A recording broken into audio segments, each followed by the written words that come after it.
स्वागत है आपका आपके अपने यूट्यूब चैनल अलफ़तह क्लासेस पे। तो आज हम लोग एक बहुत ही इम्पोर्टेंट टॉपिक लेकर आए हैं जो कि बीपीएससी के लिए बहुत ज़्यादा इम्पोर्टेंट रखता है, मौर्य कला। इससे हमेशा मेंस में क्वेश्चन पूछे जाते हैं। तो आज हम लोग डिस्कस करेंगे। आइए, मौर्य कला।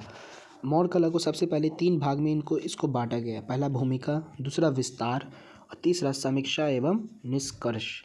तो सबसे पहले विस्तार इसका देख लें तो विस्तार को भी 2 भागों में बांटा गया है। पहला है राजकीय कला और दूसरा है लोक कला। राजकीय कला में 3 बिंदुएं हैं। पहला राजप्रसाद, दूसरा स्तंभ, तीसरा स्तूप। ठीक है। और लोक कला में 2 बिंदुएं हैं महत्वपूर्ण। स्तंभों के ऊपर पशु आकृति और स्वतंत्र कलाकारों द्वारा निर्मित मूर्तियाँ। तो आइए सबसे पहले हम लोग इसको भूमिका को पढ़ लेते हैं। लाइन बाय लाइन इसको हम लोग रीड कर लेंगे। भूमिका: कला किसी संस्कृति के मूलभूत पहचान के साथ ही मानवीय जनजीवन की संरचनात्मक अभिव्यक्ति है। इस दृष्टिकोण से मौर्य कला का भारतीय कला के इतिहास में एक युग विभाजक महत्व है, क्योंकि इसी समय कला में मिट्टी या लकड़ी के जगह पत्थर के उपयोग से कला को स्थिरता एवं निरंतरता प्राप्त होती है। मौर्य कला में स्थानीय एवं कुछ विदेशी प्रभाव से कला का जो स्वरूप विकसित हुआ उसे कला समीक्षक 2 रूप में देखते हैं।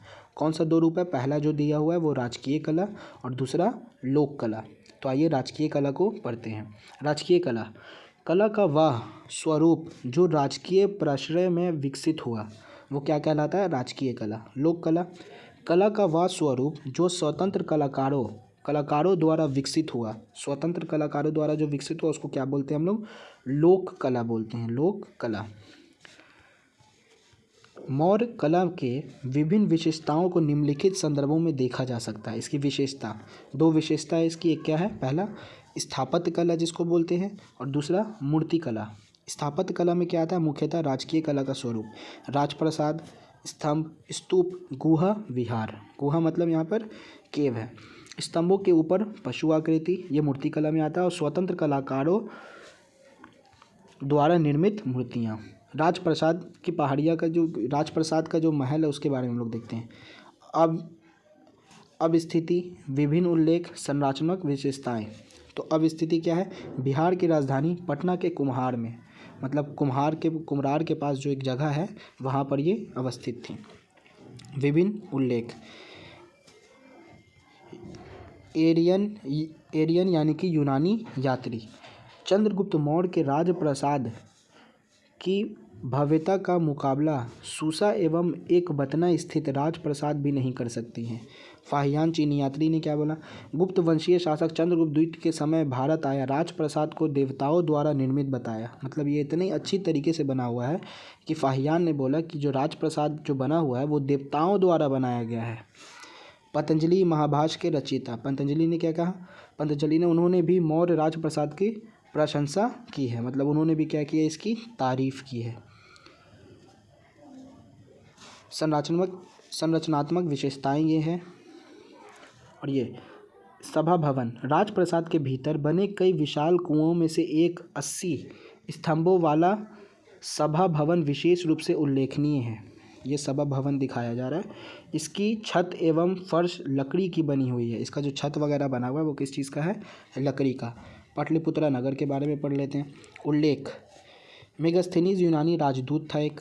अपनी पुस्तक इंडिका, उसके पुस्तक का क्या नाम था? इंडिका, में नगर की विशालता एवं नगर नियोजन की व्याख्या की है। संरचनात्मक विशेषता देख लेते हैं। प्रचार दुर्ग, बीच में तीर चलाने के लिए खाली स्थान।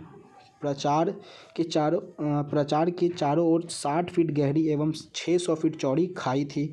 नगर में प्रवेश हेतु कुल 64 प्रवेश द्वार थे। कितने द्वार थे? 64। स्तंभ के बारे में जानकारी। मौर्यकालीन स्थापत्य कला का सर्वोत्कृष्ट उदाहरण ये स्तंभ मुख्यतः अशोक द्वारा धर्म के प्रचार प्रसार हेतु भारतीय उपमहाद्वीप के विभिन्न भागों में स्थापित करवाए गए थे। ये 2 प्रकार के हैं। पहला क्या है? लिपिबद्ध स्तंभ, दूसरा सादा स्तंभ। मतलब एक स्तंभ पे पूरा लिखावट है और एक स्तंभ जो है वो खाली है। लिपिबद्ध स्तंभ, सादा स्तंभ। बसार एवं रामपुरवा स्थित स्तंभ को दो स्तंभ के उदाहरण दिए गए हैं, जिसमें सादा स्तंभ एक है बसार और दूसरा है रामपुरवा स्थित स्तंभ। संरचनात्मक विशेषताएं, स्तंभ की क्या विशेषता होती है उसको देखते हैं। एक असम पत्थर द्वारा निर्मित, मतलब एक ही पत्थर से बनाया जाता था। अधिकांशतः लाल बलुआ पत्थर इसमें क्या होता था, उपयुक्त होता था, जो चुनार यूपी एवं मथुरा यूपी से आयोजित थे द्वारा निर्मित। यह स्तंभ गोलाकार है। कैसा है ये स्तंभ? गोलाकार है। स्तंभों की लंबाई 20 से 25 फीट तथा वजन 50 टन है। स्तंभों पर चमकदार पॉलिश का प्रयोग किया गया है, लगता है धातु निर्मित हो। ऐसा पॉलिश है, लगता है कि धातु से बना हुआ है। स्तंभ की संरचना का मुख्यतः दो भागों में देखा जा सकता है। पहला तना, दो भाग क्या है उसका? तना। इसकी चौड़ाई नीचे से ऊपर की ओर कम होती है, नीचे से ऊपर की ओर कम होती है। नीचे में ज़्यादा चौड़ा होता है, ऊपर में थोड़ा पतला होता है, अर्थात नीचे चौड़ा एवं ऊपर पतला होता है। इसके ऊपर क्रमशः मेखला, उल्टा कमल, कंठ, चौकी के ऊपर पशु आकृति अवस्थित होता है। जैसा कि आप ये स्तंभ देख पा रहे हैं, नीचे में तना है, ये ऊपर जाते जाते पतला, मेखला है, उल्टा कमल है, यहाँ पर कंठ है, यहाँ पर चौकी है और चौकी के ऊपर क्या है? पशु की आकृति बनी हुई है यहाँ पर। आइए आगे इसको हम लोग पढ़ते हैं। स्तूप, स्तूप क्या है? स्तूप, यद्यपि मौर्य कला से पूर्व भी स्तूप का निर्माण होता था, परंतु मौर्य कला से ही स्तूपों का व्यवस्थित तथा संरचनात्मक स्वरूप विकसित हुआ। स्तूप बौद्ध कला के रूप में, जिसके तहत बुद्ध के अवशेषों एवं प्रतीकों की पूजा की जाती है। मौर्यकालीन स्तूप निर्माण के संदर्भ में शासक अशोक का उल्लेखनीय स्थान है।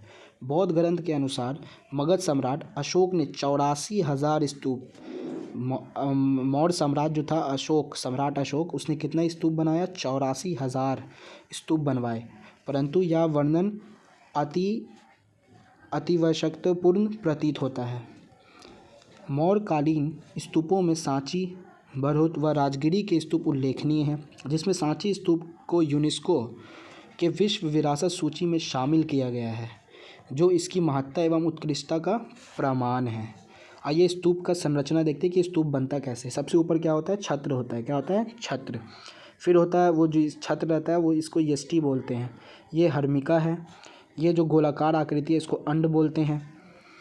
ये मेघी है, जिसको चबूतरा भी बोलते हैं हम लोग। और ये प्रदक्षिणा पथ है, जिस पर राउंड राउंड करके आदमी घूमता है। और ये वेदिका है। और ये तोरण द्वार है, मतलब कि प्रवेश द्वार। आइए इसके बारे में थोड़ा सा जानकारी ले लेते हैं। तो प्रवेश द्वार द्वारा स्तूप का मुख्यतः प्रवेश द्वार, वेदिका, स्तूप के चारों ओर निर्मित घेरा। मौर्य कला में सांची स्थित स्तूप की वेदिका लकड़ी द्वारा निर्मित था। इसका युग वंशीय शासक पुष्यमित्र द्वारा पत्थर द्वारा बनाया गया। प्रदक्षिणा पथ, चबूतरे एवं वेदिकाओं के मध्य स्तूपों के चारों ओर परिक्रमा हेतु निर्मित स्थान। मेधी किसको बोलते हैं? चबूतरा, जिस पर अंडचंद्राकार गुंबद अवस्थित होता है। अंड किसको बोलते हैं? अंडचंद्राकार गुंबद, जिसके अंदर ही छत ईंटों से तथा बाहर पक्की ईंटों से निर्माण किया जाता था। हर्मिका क्या है? हर्मिका, अंड के ऊपर पेटीनुमा संरचना, जिसमें बुद्ध के अवशेष रखे जाते हैं, उसको बोलते हैं हर्मिका। छत्र एवं यष्टि, हर्मिका के ऊपर छत्र की 3 पक्ष श्रद्धा, सम्मान एवं उदारता के प्रतीक को धारण करने हेतु यष्टि का निर्माण किया जाता है।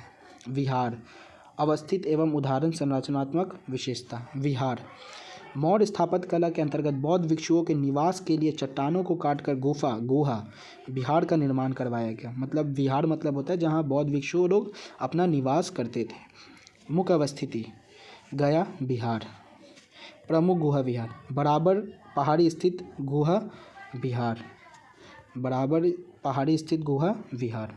आइए इसके बारे में पढ़ते हैं। अशोक द्वारा निर्मित बराबर पहाड़ी स्थित गुफाओं में सुदामा एवं कर्ण चौपर गुहा विहार आते हैं, जिसे उन्होंने आजीविक संप्रदाय को प्रदान किया था। इन गुफाओं में सुदामा गुफा अशोककालीन सबसे प्राचीन गुहा विहार है। सबसे प्राचीन गुहा कौन है? सुदामा गुफा अशोककालीन सबसे पुराना क्या है? गुहा विहार है। नागार्जुन, पहाड़िया के स्थित गुहा विहार। नागार्जुन पहाड़ियों में जो स्थित है गुहा विहार उसके बारे में। अशोक के पौत्र दशरथ द्वारा निर्मित इन गुहा विहारों को आजीविकाओं को दान में दे दिया गया। इनमें से कुछ प्रमुख गुहा विहार निम्न हैं: गोवी गुफा, लोमश श्री की गुफा, वर्थिका गुफा। संरचनात्मक विशेषता: 2 कमरे चतुर्भुजाकार, बेलनाकार छत, दीवारों व छतों पर चमकदार पॉलिश, द्वार लकड़ी का। आइए मूर्तिकला के बारे में जान लेते हैं। मूर्तिकला: स्तंभ के ऊपर की पशुआकृति, स्वतंत्र कलाकारों द्वारा निर्मित मूर्तियाँ। मूर्तिकला: मौर्य कला के विभिन्न रूप के अंतर्गत मौर्य काल में मूर्तिकला का भी उत्कृष्ट रूप में विकसित हुआ। हड़प्पा के उदाहरणों को छोड़कर मौर्य कला से ही मूर्तिकला का व्यवस्थित प्रमाण मिलता है। मौर्य मूर्तिकला की विशेषता एवं रूपों में हम 2 संदर्भों में देख सकते हैं। पहला, स्तंभ के ऊपर पशु की आकृति। दूसरा, स्वतंत्र कलाकारों द्वारा निर्मित मूर्तियाँ। स्तंभ के ऊपर पशु की आकृति मौर्य स्थापत्य कला के अंतर्गत राजकीय कला मूर्तिकला का प्रमाण है। जो स्तंभों के भाग हैं, ये पशु आकृति स्तंभों की रचना का सर्वाधिक उत्कृष्ट भाग मानी जाती है। इसके अंतर्गत सिंह होता है, सिंह मतलब शेर, वृषभ बैल और हाथी की मूर्तियाँ दिखाई देती हैं। 3 जानवर हैं, एक सिंह है, वृषभ है और हाथी की मूर्तियाँ दिखाई देती हैं। स्तंभों के ऊपर बने पशु आकृति में सर्वाधिक चर्चित सारनाथ स्थित स्तंभ से ऊपर बना सिंह की आकृति है, जिसकी प्रमुख विशेषताएं निम्नवत हैं। 4 सिंह एक दूसरे के पीठ से पीठ सटाए चारों दिशाओं में मुख किए बैठा है। मतलब टोटल 4 सिंह है, जिसमें से हमको दिखाई मात्र 3 ही सिंह देता है। चौकी पर निर्मित 4 पशुओं की आकृति बैल, घोड़ा, सिंह एवं हाथी तथा इन मूर्तियों के मध्य 4 चक्र की आकृतियाँ बनी हैं, जो बुद्ध के जीवन के चरणों का प्रतीक हैं। जैसे कि आप यहाँ पर देख सकते हैं, ये वाला चक्र के बारे में बात चल रही है।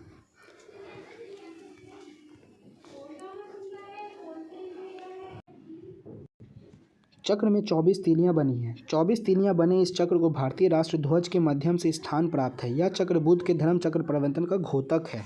इसे भारत सरकार के प्रतीक के रूप में अपनाया गया है। भारतीय राष्ट्र ध्वज तिरंगे में चक्र तथा भारत सरकार के प्रतीक के रूप में सारनाथ स्थित अशोक स्तंभ पर निर्मित सिंह को अपनाया जाना मौर्य कला का गौरव का प्रतीक है, जिसके आधार विहार का भूमि ही रही है।